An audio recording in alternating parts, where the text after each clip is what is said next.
Right, so episode 3 now. We're on a roll here. Today it's going to be a bit different once again. Just quarantine.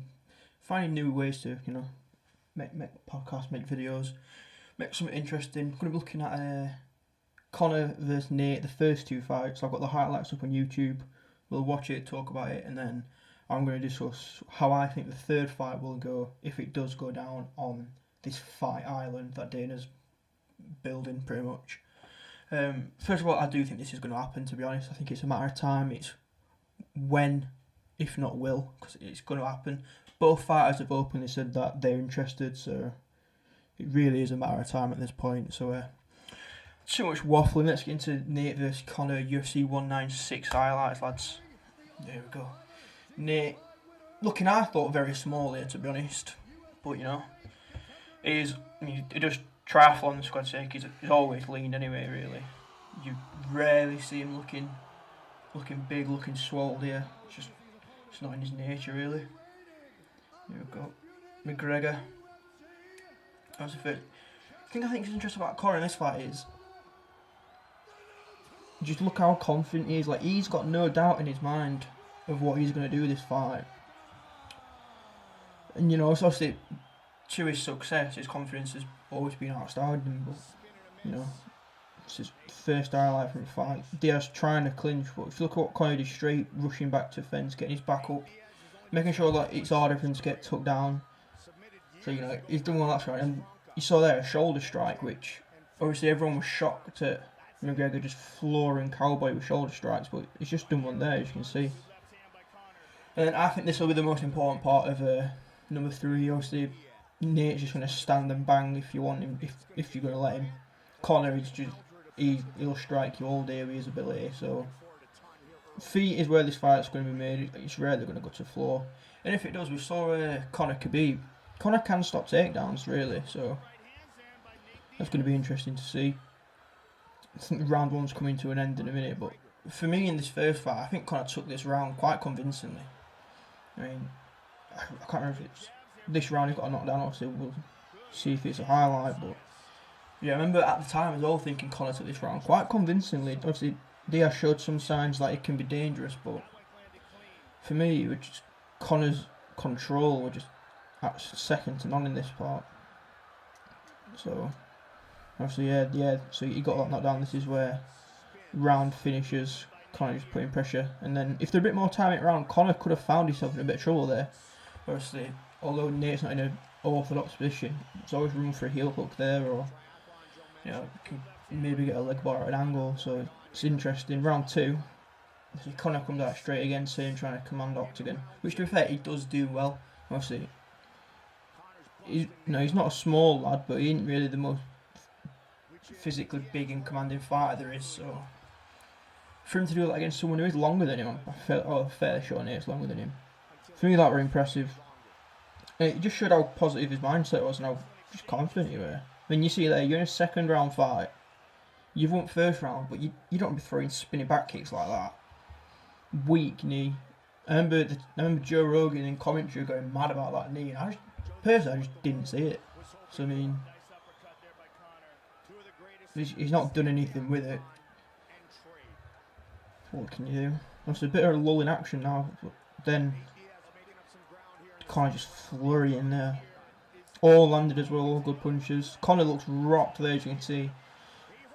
And then you see Nate, yeah, I understand he's being reserved, but I do think he should have and could have thrown more. I think it obviously weren't hesitant, but he didn't rush forward for it.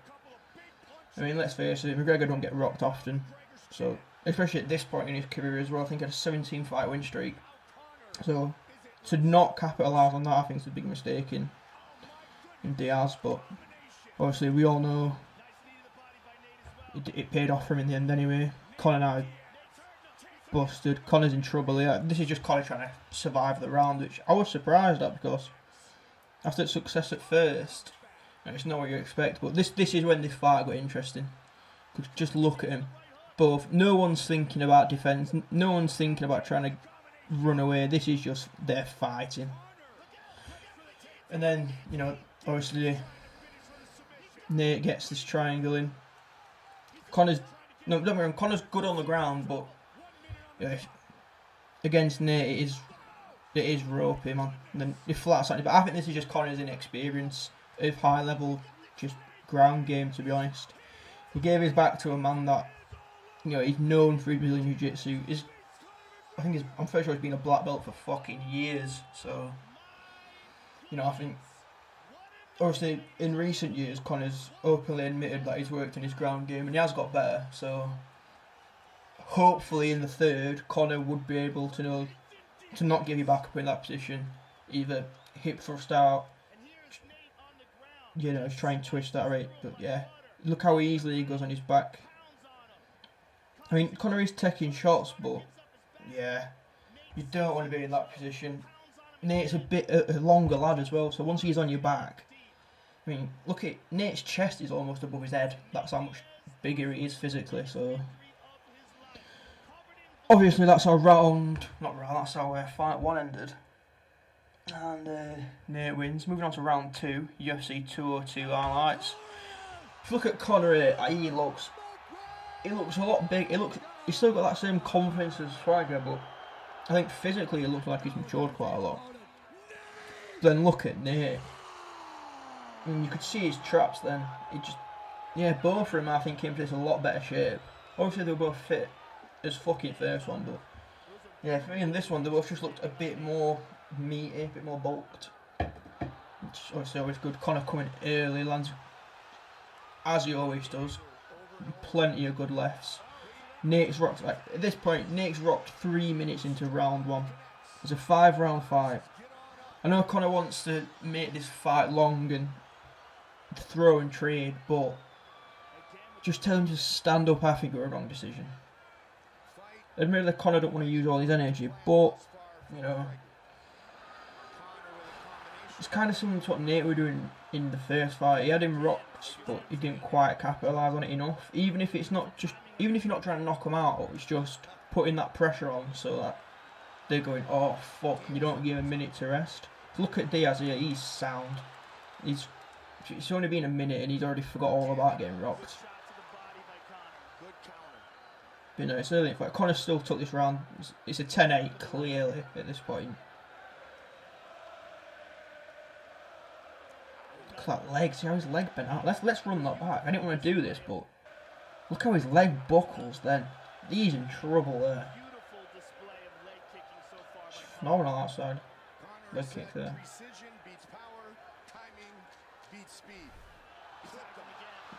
Look at him just lighting up.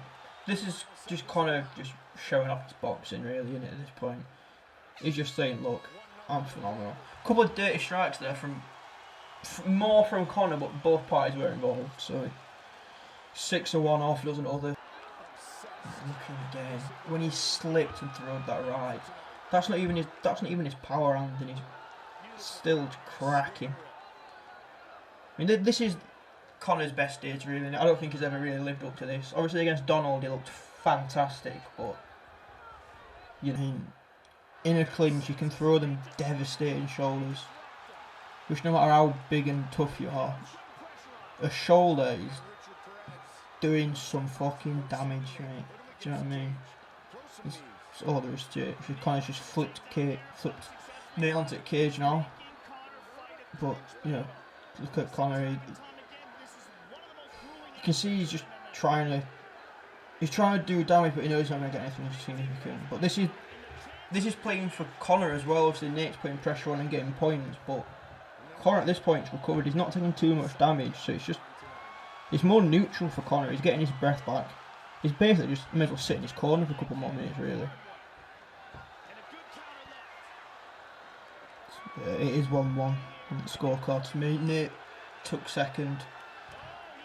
Obviously got that. They both got knocked down, so it is only a close round, but Nate for me. Conor seems to have recognised Nate's power a bit more. I think that's the part as well where Conor looked up at the clock. He's a proud man, do you know what I mean? He's not taking a loss lightly. That's part of the reason I think he wants to fight Khabib so much. He don't really give a fuck about him. He just don't want that. He don't want Khabib to have that over him. I think that's the same there. He probably thinking to himself, Nate fucked me up last fight. He made me tap like a bitch. Obviously, he wants to avenge that. I think that's the main selling point of this next fight as well with these two. It's just both of them are fucking warriors, man. So I mean, obviously, Nate's coming off a loss which were bullshit. I mean, Nate, since his fucking first early fights in UFC, has had scar tissue galore. So the fact they stopped it across the record is fucking stupid. It's like stop making a painter and decorator stop his work because he's got paint on his paintbrush or his overalls. Do you know what I mean? It's going to happen. There's fuck all you can do about it. It just comes with trade at this point. Especially with Nate as well. If Nate's that injured to the point where he can't fight, he'll be dead before he stops. Do you know what I mean? It's fucking stupid. So that's what I do hope this next fight. I hope they get a better doctor. And I don't know who'd ref it. I'm guessing Herb Dean because you need someone who's going to be experienced enough in big fights. But that's what I'd hope. We're into 5th round now anyway. But yeah, I think at this point, Conor knows he's won it. Nate's got a takedown, but I think it's a bit little too late. Maybe if Nate had gone for some takedowns in earlier rounds and landed a few more, then it could have been a bit different. But what a fight, man. No one can watch that and say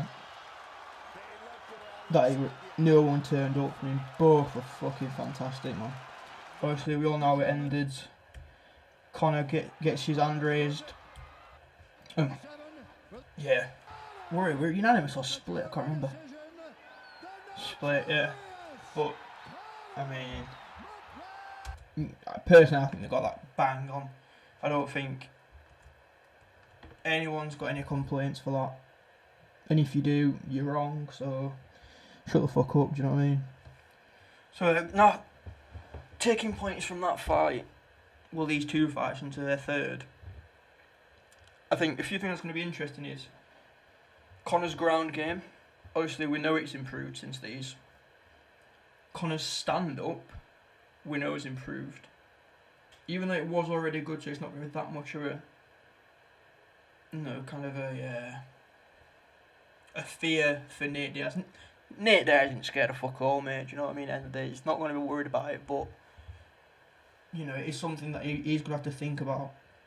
Obviously, Conor's stand-up is now arguably up there with top 1 or 2 guys in the UFC as a whole, so it is always dangerous. But Nate's no fucking amateur either, is he? Equally, he's got his own credentials, he's got his own backlog of highlight reels you can watch. He's a bad motherfucker as well, and that's what he's known for, being a dog.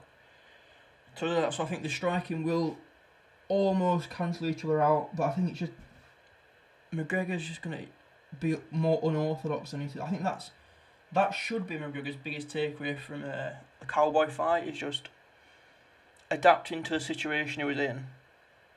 And he chose a strike that, let's be fair, if you see someone in a clinch, you're not shouting, if you're in a corner, throw a shoulder strike, are you? You're telling him to either go for a takedown or try and spin out, maybe go to a judo clinch and throw a knees. But you're not calling for a shoulder strike. So I think if Conor takes that away from his Cerrone fight and thinks, do you know what, under that pressure, I chose something that might not have been an orthodox choice or move, which might not have been what his coach wanted him to do, but it's fucking fantastic, wasn't it? Do you know what I mean? But equally, Nate Diaz, he's got a point to prove. And, you know, he's an angry man at the best of times. So when he feels like he got robbed of a, wrongly I think, fight, an opportunity to fight against Jorge Masvidal, he's going to want to come out and just show everyone that, hey motherfucker, I'm still the baddest in the game. So, you know, in terms of prediction, I think it'll be a split decision either way. My heart says McGregor, but it's one of the things where they're both such fucking brilliant fighters, man. Do you know what I mean? But I think the third fight is definitely going to happen over the next couple of months for me. I think it's going to be a massive fight. I hope it is on Fight Island, because Fight Island in itself, because it is a spectacle. I mean, it is a massive. It's an event of all events, really. UFC building their own institution just for this special card. So I think having a fight of that magnitude, it just makes it a massive event even bigger somehow. Because it's them two fighting, it's a third trilogy fight, and the first two were fucking amazing fights as well. Even the first one, how it got ended, up to that point, no one had any complaints about how the fight were going. So, a fight that's got this much hype, this much reputation, this much, almost not bad blood, because they have both publicly said that they really are appreciative of each other's styles, but just a fight with that much heat, and then the scale of it all, they're fucking phenomenal. So I'm hoping it goes ahead, but like I said, I really do think it will, and I'm going to go McGregor, split decision. Hopefully we'll get another classic like these two have been. But yeah, that's my prediction for this one. If you have enjoyed, then don't forget to like, comment, maybe subscribe if you want. There will be more podcasts. At the minute I'm thinking Mondays and Thursdays, because this is my thinking, a little extra before we end things today. Thursday, perfect for a preview for the weekend's card. Monday, recap. Do you know what I mean? I think to me that sounds banging. So that's what my plan is. If you think that schedule works, if you don't, if you've got any tweaks, let me know. But yeah, cheers for watching, lads. See you in a bit.